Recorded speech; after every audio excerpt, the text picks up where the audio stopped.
그날 저는 남자친구와 헤어졌습니다. 1년 동안 제 모든 걸 바쳐 사랑했지만 그는 제 뒤에서 대왕 문어처럼 여러 다리를 걸치고 있었습니다. 이 분노를 사귈 길이 없어 저는 헤어진 그날 밤 작은 포장마차를 찾아 혼자 소주 1병과 맥주 5병을 비웠습니다.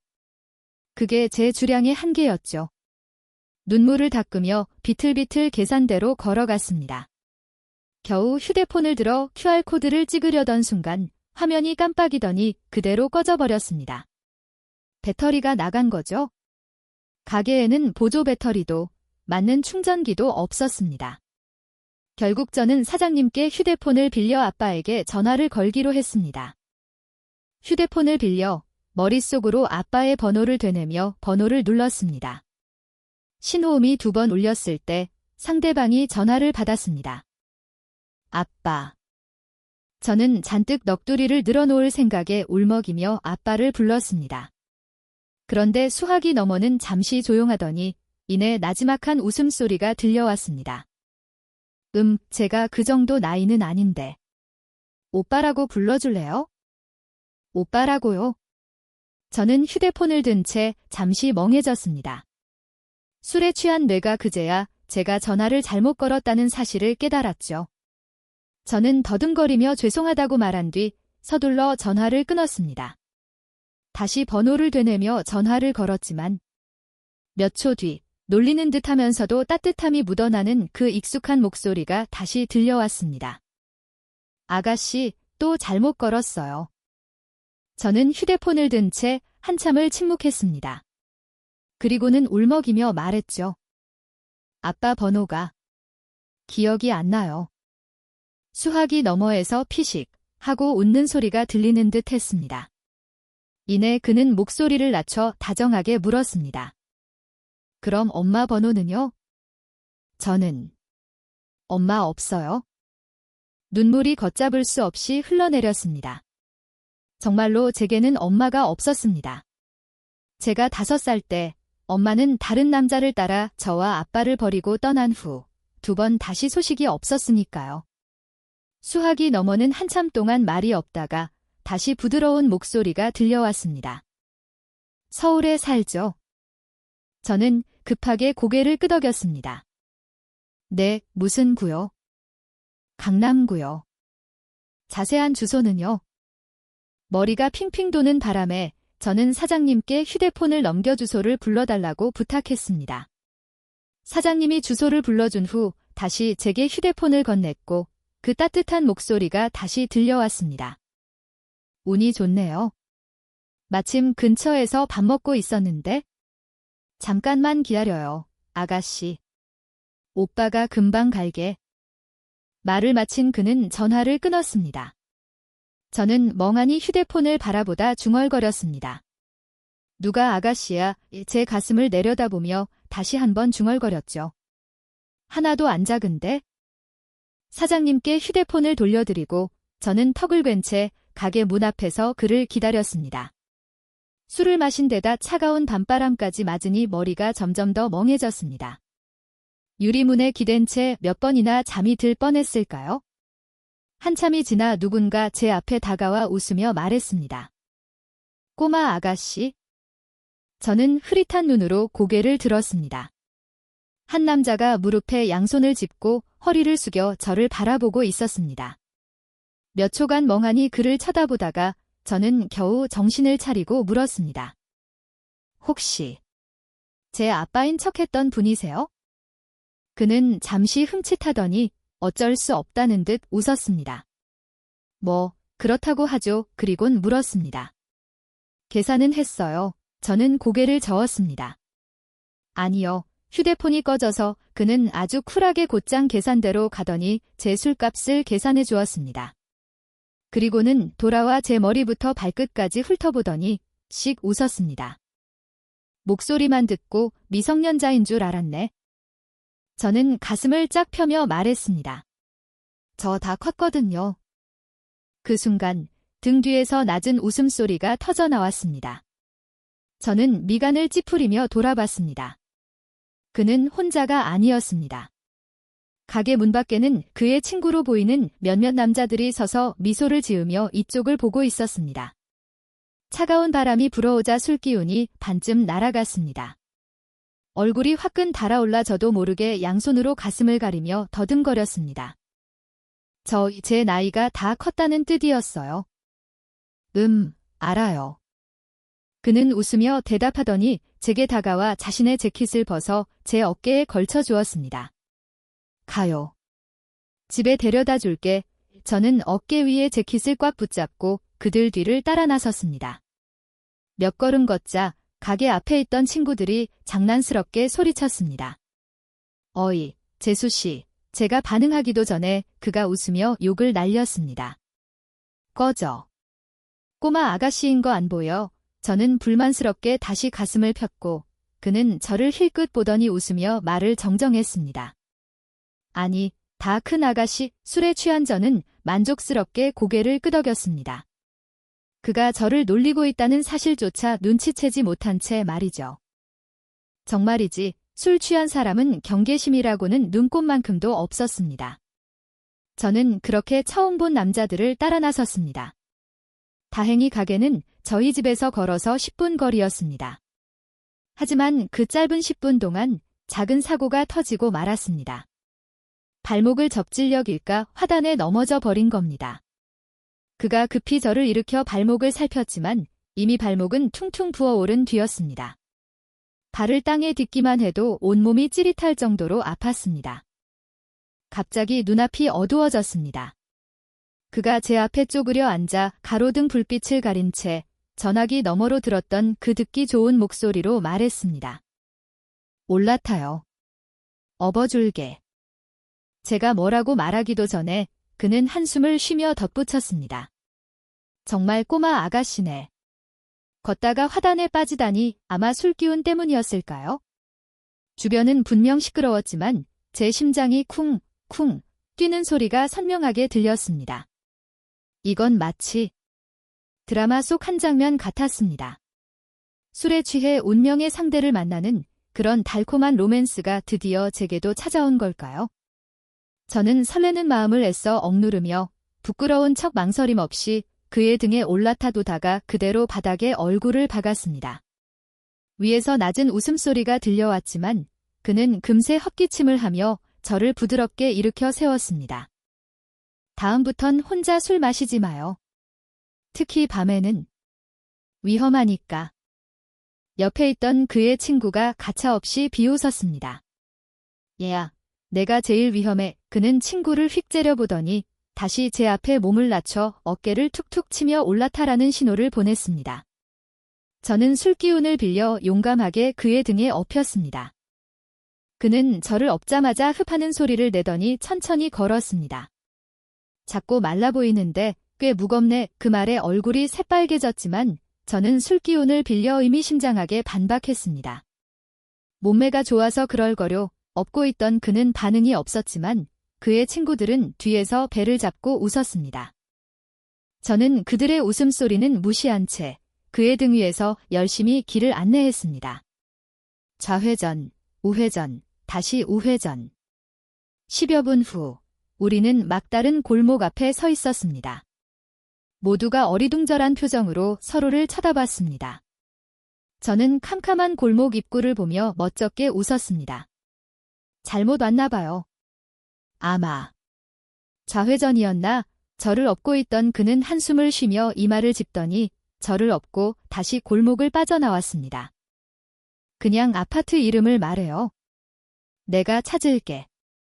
저는 미간을 찌푸리며 기억을 더듬었지만 술에 취하면 기억력이 금붕어 수준이 되는 탓에 도무지 떠오르지 않았습니다. 한참을 고민하다가 겨우 두 글자를 생각해냈습니다. 가든이요. 그는 정말 어이가 없다는 표정을 지었고 그의 친구들은 배를 잡고 웃음을 터뜨렸습니다. 그는 다시 이마를 짚으며 참을성 있게 말했습니다.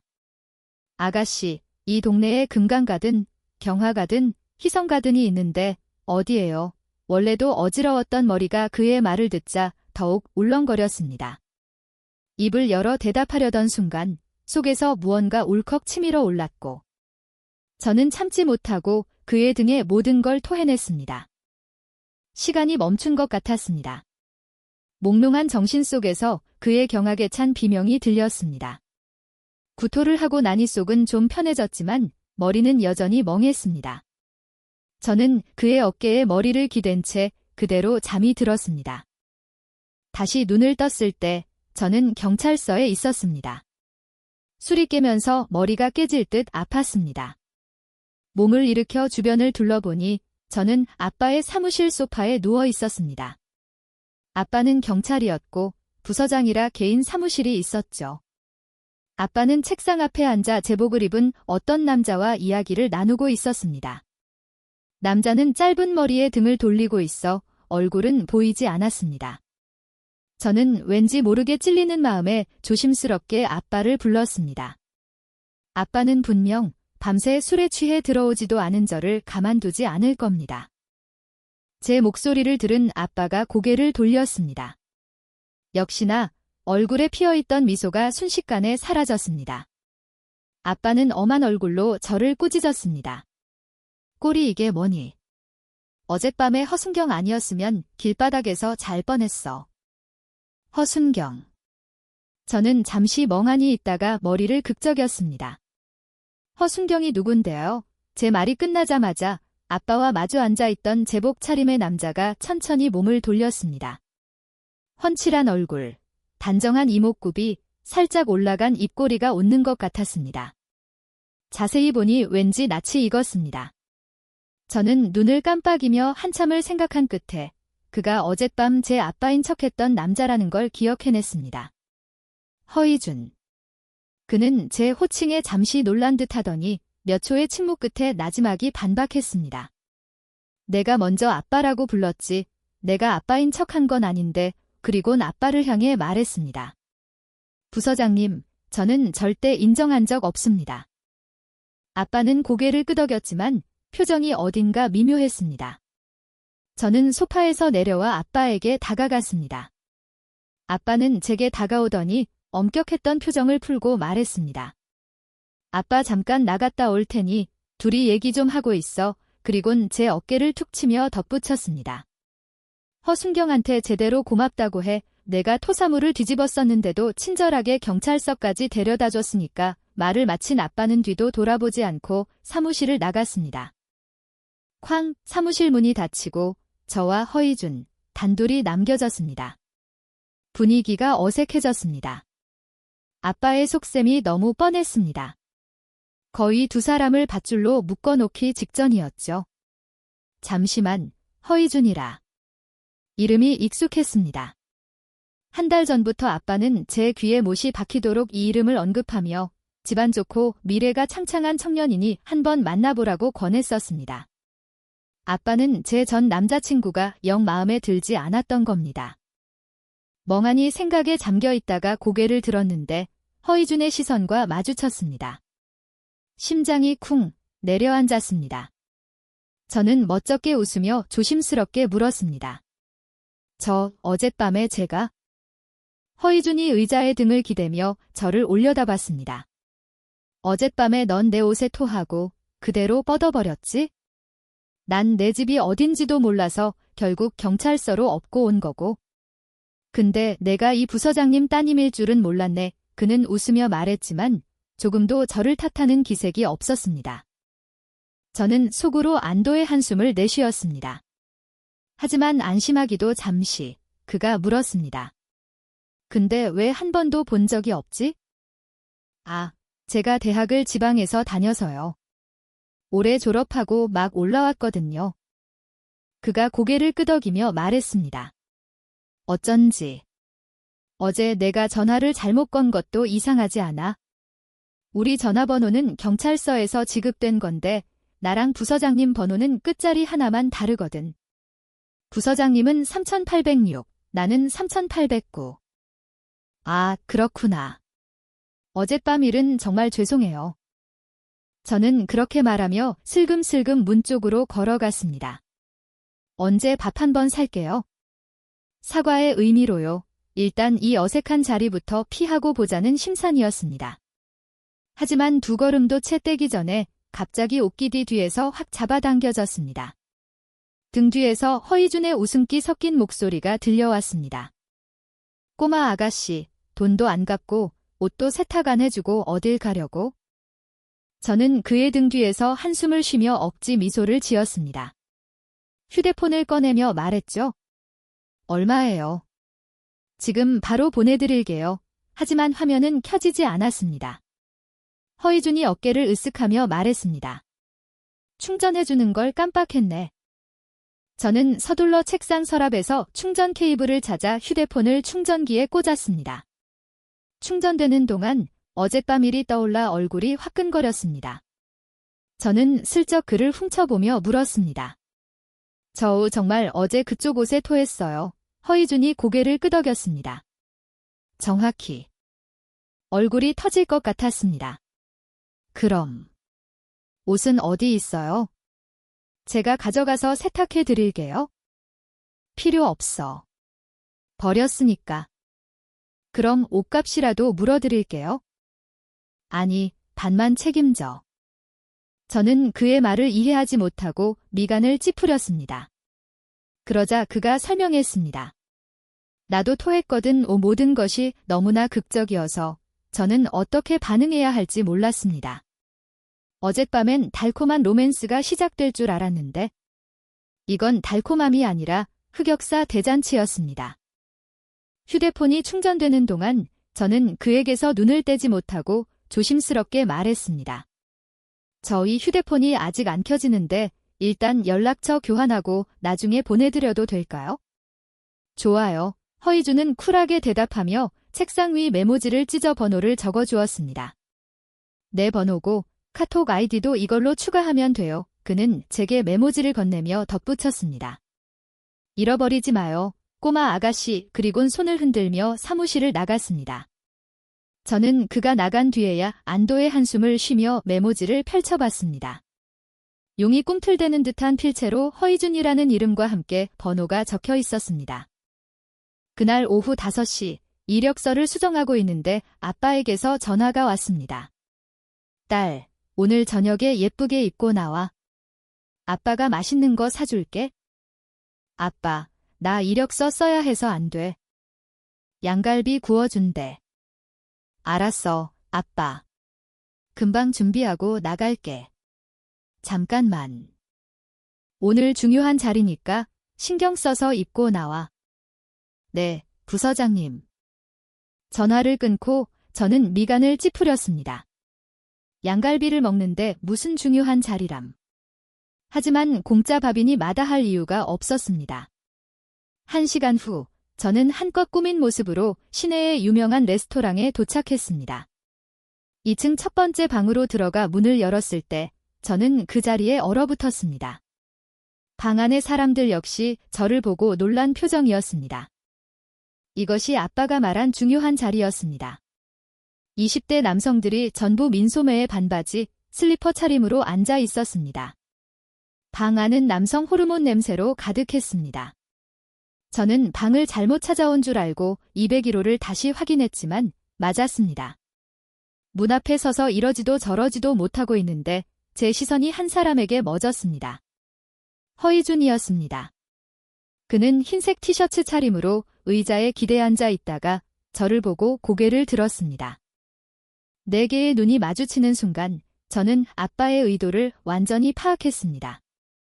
이 못 말리는 큐피드 아저씨가 또 남몰래 사랑의 붉은 실을 엮고 있었던 겁니다.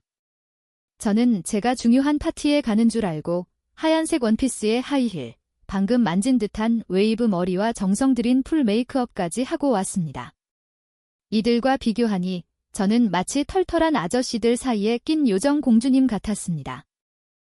제가 문 앞에서 어쩔 줄 몰라 하고 있을 때 허이준이 자리에서 일어나 제게 다가왔습니다.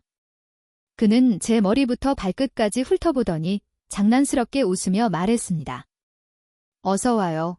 공주님 평소 같았으면 느끼하다고 생각했겠지만 그의 눈빛은 정말 아름다웠습니다. 부드러우면서도 깊이가 있었죠. 저는 그의 눈을 보자 거절할 말을 잃고 조용히 그를 따라가 자리에 앉았습니다. 자리에 앉고 나서야 그의 옆자리가 지금까지 비어 있었다는 걸 깨달았습니다. 저와 허이준이 자리에 앉자마자 주변에서 웃음과 장난이 터져 나왔습니다. 한 남자가 웃으며 말했습니다. 내가 뭘 했어? 사건 끝난 지 일주일도 넘었는데 갑자기 회식을 한다잖아. 그것도 젊은 우리끼리만. 다른 사람들도 동조했지만 그들의 눈빛은 저와 허이준을 향해 묘한 기류를 풍기고 있었습니다. 그들 눈에 저는 허이준을 쫓아다니는 잔뜩 꾸민 여자로 보였겠죠. 자리에 앉은 저는 치마 끝을 꽉 쥐었습니다. 어젯밤 허이준과 함께 있던 사람들이 모두 그의 동료라는 걸 깨달았습니다. 그중 유난히 말이 많았던 남자가 제 옆에 앉아 있었습니다. 그는 저를 한번 훑어보더니 몸을 숙여 속삭였습니다. 동생, 오늘 잘못 꾸미고 왔네? 네. 뭐가요? 몰랐어. 우리 팀장님, 섹시한 스타일 좋아해. 다음엔 초미니 스커트 입고 와. 홀딱 반할걸. 저는 그에게 오늘 이렇게 입은 건 허이준 때문이 아니라고 설명하고 싶었지만 입을 열기도 전에 뒤에서 뻗어나온 손가락이 그의 이마를 세게 튕겼습니다. 허이준의 낮고 엄한 목소리가 귓가에 들렸습니다. 애한테 쓸데없는 소리 하지 마. 저는 반사적으로 고개를 돌렸습니다.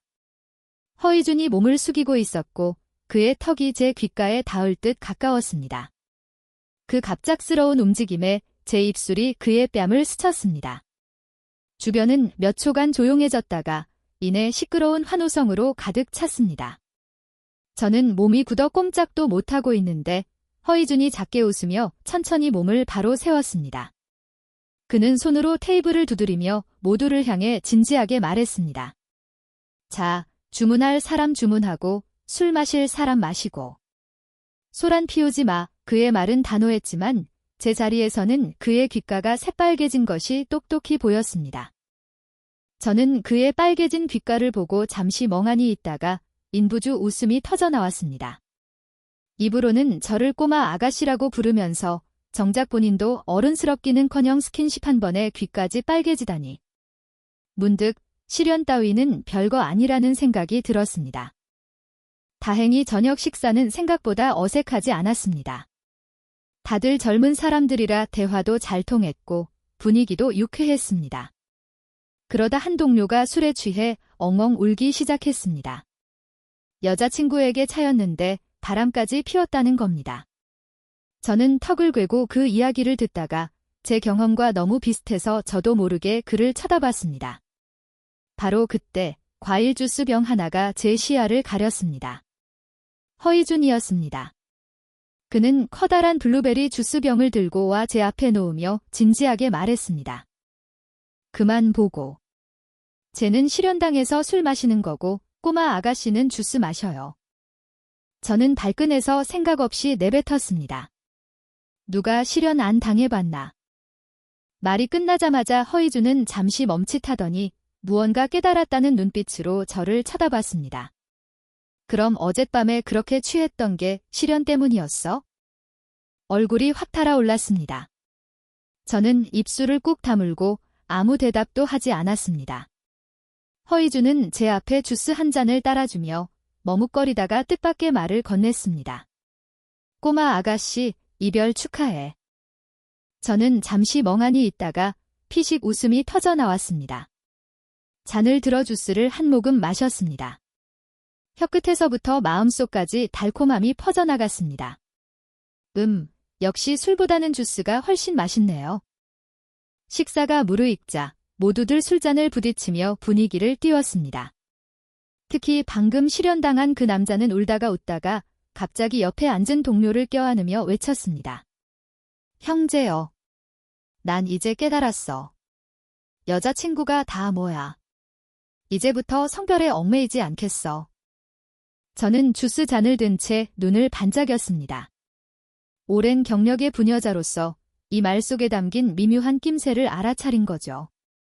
그에게 안긴 남자의 얼굴도 술기운에 붉어져 있었습니다. 제 앞에 갑자기 우유 한 잔이 놓였습니다. 익숙한 허이준의 목소리가 들렸습니다. 그만 보고 우유나 마셔. 뇌에 좋대. 이건 좀 모욕적인데요? 저는 샐러드바에서 고기 한 점을 집어 그의 그릇에 놓아주었습니다. 고기 많이 먹어요? 나중에 여자 업어주려면 힘세야 하니까 허이주는 눈썹을 치켜 올리더니 정말로 고기를 한 입 빼어 물고는 진지하게 대답했습니다. 사실 난 소 한 마리도 업을 수 있어? 사실 난 전화번호도 엄청 잘 외워요. 몇 마디 유치한 대화를 나눈 뒤 우리는 암묵적으로 대화를 멈췄습니다. 그때 누군가 허이준에게 술을 권했지만 그는 가볍게 거절했습니다. 너희들끼리 마셔. 난 이따 할 일이 있어서 우연인지 아닌지 그는 말을 하며 저를 슬쩍 쳐다봤습니다. 옆에 있던 동료가 술에 취해 혀 꼬부라진 소리로 말했습니다. 팀장님, 요즘 사건도 없는데 이 밤에 무슨 할 일이 있어요? 다른 동료가 그의 입에 고기를 쑤셔 넣으며 웃었습니다. 뭘 물어봐. 우리 팀장님 중요한 임무 있잖아. 이따 공주님 집에 모셔다 드려야지. 공주님은 무슨 팀장님의 착한 동생이지. 사람들의 장난에 제 얼굴이 새빨개졌습니다. 저는 허이준을 힐끗 쳐다봤습니다. 그는 표정 변화 없이 앉아 있었지만 귓가는 여전히 붉었습니다. 제 시선을 느꼈는지 그는 미간을 찌푸리며 헛기침을 했습니다. 자, 마실 사람은 마시고. 힘남는 놈들은 저기 가서 팔굽혀펴기 50번에 팀장님의 호령의 테이블은 즉시 조용해졌습니다. 잠시 후 허이준이 주스 잔을 들고 한 모금 마시더니 제 쪽으로 몸을 기울여 물었습니다. 지금 남자친구 없죠? 심장이 갑자기 빠르게 뛰기 시작했습니다. 저는 작게 대답했습니다. 네. 제가 되물으려던 찰나 그가 먼저 말했습니다. 우연이네. 나도 없는데. 저기. 남자친구가 아니라 여자친구가 없는 거겠죠? 내 작은 머릿속엔 뭐가 든 거야? 대화는 애매했지만 그럭저럭 평범했습니다. 얼굴이 좀 붉어지고 심장이 빨리 뛸 뿐이었죠. 그런데 허이준이 몸을 숙이며 말하는 순간 방 전체가 갑자기 조용해진 것을 깨달았습니다. 그의 목소리만 울려 퍼졌습니다. 꼬마 아가씨, 그럼 말이 채 끝나기도 전에 저는 그의 옷소매를 잡아당겼습니다. 방 안의 모든 사람들이 젓가락을 문 채 음흉한 미소를 지으며 이쪽을 훔쳐보고 있었습니다. 얼굴이 터질 것 같아 저는 벌떡 일어났습니다. 저 화장실 좀 다녀올게요. 화장실에서 한참을 숨어 있다가 겨우 진정하고 다시 방으로 돌아왔습니다. 하지만 문을 열었을 때 저는 눈앞의 광경에 할 말을 잃었습니다. 식탁 앞에는 허이준 혼자 앉아 있고 바닥에는 7, 8명의 남자들이 엎드려 낑낑대며 팔굽혀펴기를 하고 있었습니다. 저는 문 앞에 서서 이러지도 저러지도 못하고 있는데 허이준이 저를 보고 손짓했습니다. 꼬마 아가씨, 이리 와요. 가장 가까이 있던 남자가 고개를 들어 저를 보며 애원했습니다. 재수 씨, 저희 좀 살려주세요. 술 마셔서 더는 못하겠어요. 토할 것 같아요. 얼굴이 확 달아오르며 부인했습니다. 전 재수 씨 아니에요. 그게 중요한 게 아니잖아요. 결국 저는 망설이다가 허이준에게 말했습니다.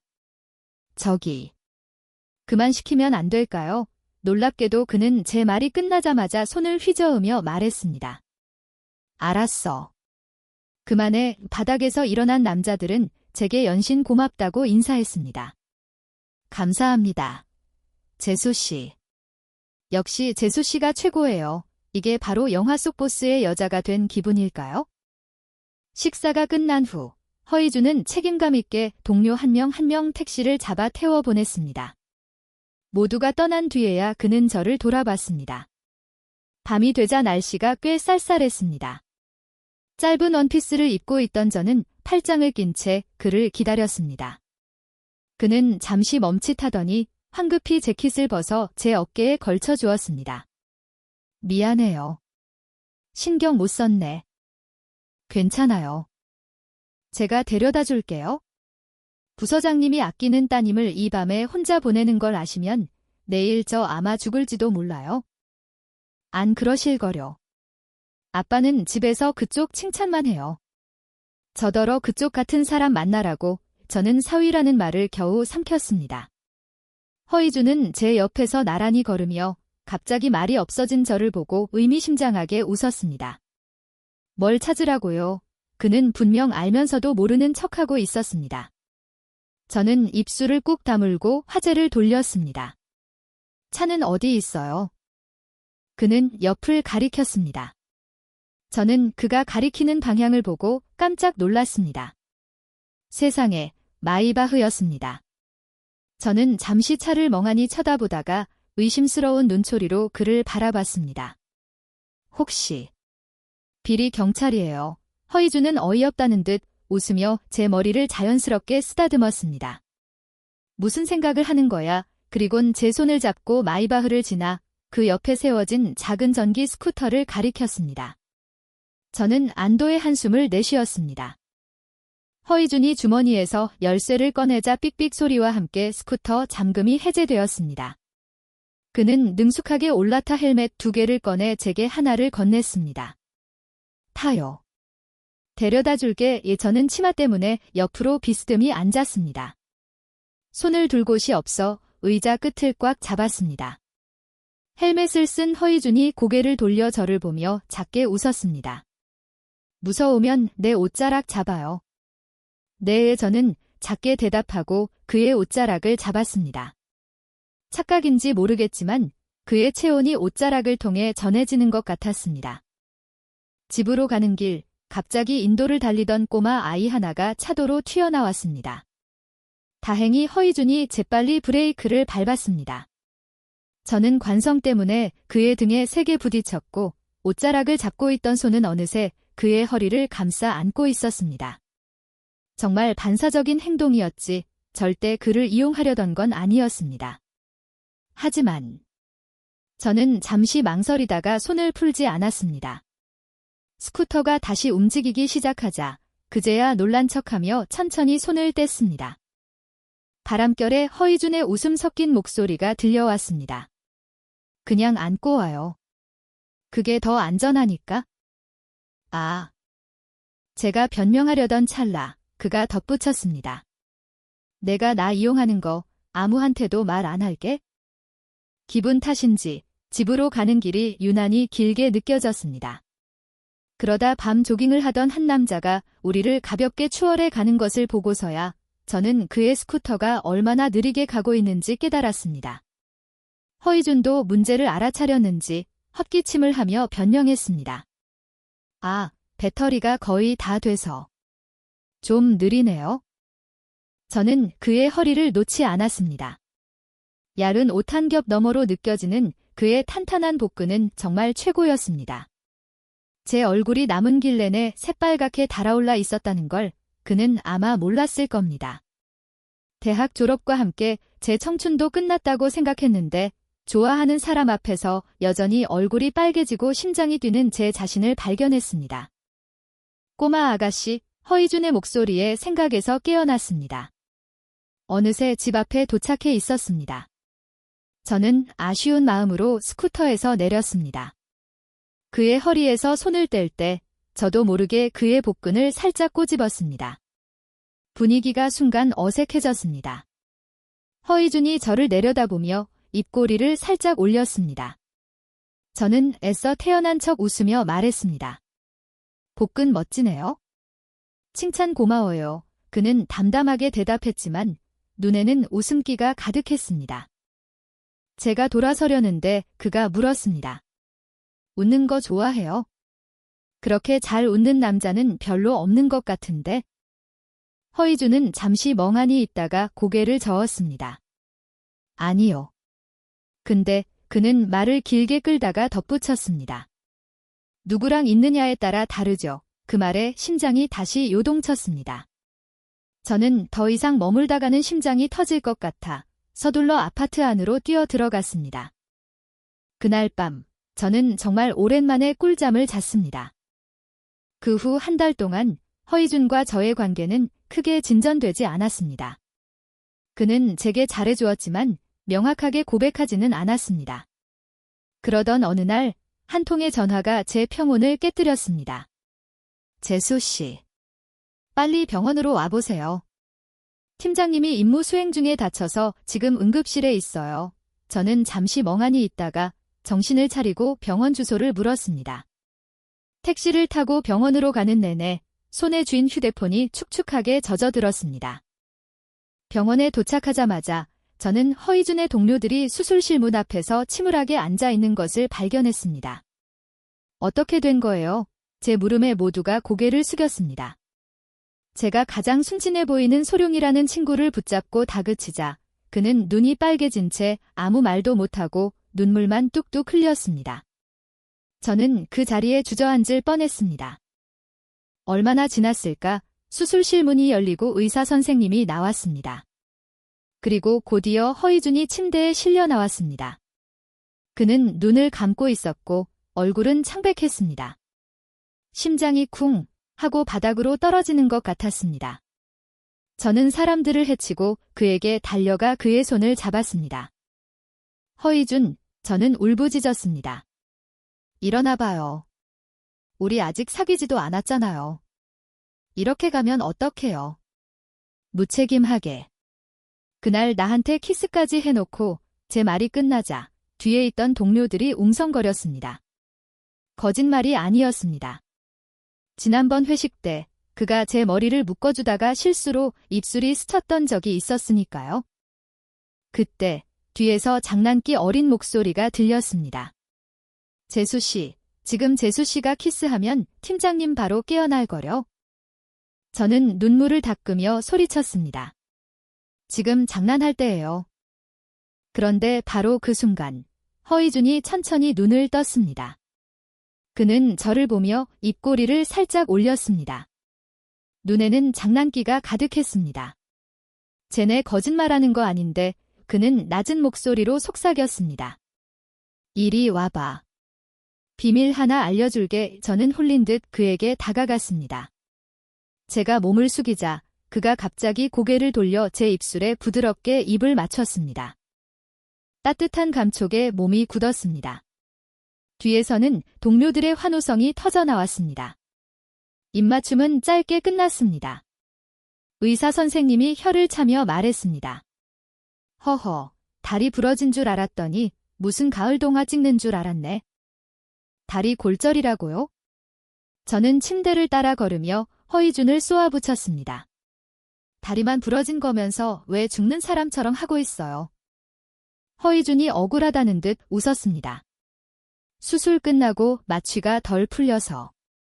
그냥 좀 졸려서 눈 감고 있었던 건데. 병실에는 우리 둘만 남았습니다. 어색하고도 묘한 침묵이 흘렀습니다. 방금 전의 일이 떠올라 얼굴이 화끈거렸습니다. 이제 온 세상이 제가 허이준을 좋아한다는 걸 알게 됐습니다. 억울한 마음에 그를 째려봤는데 저를 보며 미소 짓는 그의 눈과 마주쳤습니다. 화가 눈 녹듯 사라졌습니다. 허이준이 제게 물었습니다. 꼬마 아가씨? 뭐 하나만 물어볼게? 뭔데요? 남자친구, 있어. 저는 눈을 흘기며 대답하지 않았습니다. 그가 제 손을 부드럽게 잡으며 다시 물었습니다. 그럼, 난 어때? 저는 순간 멍해졌습니다. 당장이라도 고개를 끄덕이고 싶었지만 왠지 지기 싫은 마음에 퉁명스럽게 대답했습니다. 그냥, 뭐, 그럭저럭. 허이준은 미소를 잃지 않은 채 제 손을 더 꽉 잡았습니다. 그럼 내가 조금 손해본다 치고 나랑 사귈래? 그의 진지한 눈빛에 당황해서 어쩔 줄 모르고 있는데 그의 빨개진 귓가가 눈에 들어왔습니다. 저는 웃음을 터뜨리며 그의 얼굴에 가까이 다가갔습니다. 허이준 씨, 부끄러워요. 귀 빨개졌는데? 긴장해서 그래? 뭘 잘못한 것도 없는데 왜 긴장해요? 그가 마른 침을 삼키며 제 얼굴을 스치듯 바라보며 작게 말했습니다. 머릿속으로. 하면 안 되는 상상을 했거든. 그의 말을 이해한 순간 제 얼굴은 토마토처럼 빨개졌습니다. 제가 그를 째려보자 그는 작게 웃으며 제 볼을 꼬집었습니다. 꼬마 아가씨, 내 여자친구 해줄래? 병실은 고요했습니다. 창밖으로 불어온 바람이 커튼을 흔들었고 제 마음속 불꽃도 함께 타올랐습니다. 저는 미소를 지으며 대답했습니다. 좋아요. 인연이란 참 신기한 것입니다. 우리는 1년의 연애 끝에 약혼했습니다. 약혼식 날 밤, 술에 취한 허이준이 저를 끌어안고 속삭였습니다. 꼬마 아가씨, 사실 난 첫눈에 반하는 사랑 같은 거 안 믿었어. 그냥 얼굴 보고 좋아하는 거라고 생각했지? 근데 그날 포장마차 앞에서 널 봤을 때 심장이 갑자기 막 뛰는 거야? 술에 취한 널 보고 설렜으니 내가 나쁜 놈이지. 저는 그의 품에 안겨 부드럽게 물었습니다. 그래서 어떻게 속죄할 건데요? 그가 장난스럽게 웃었습니다. 오늘 밤 이 침대에서 속죄하면 어때? 저는 그의 가슴을 가볍게 쳤습니다. 그가 저를 더 꽉 끌어안으며 바람결 같은 목소리로 말했습니다. 꼬마 아가씨? 네. 고마워. 뭐가요? 그날 나한테 잘못 전화를 걸어줘서. 감성적인 아우트로 음악과 함께 마무리.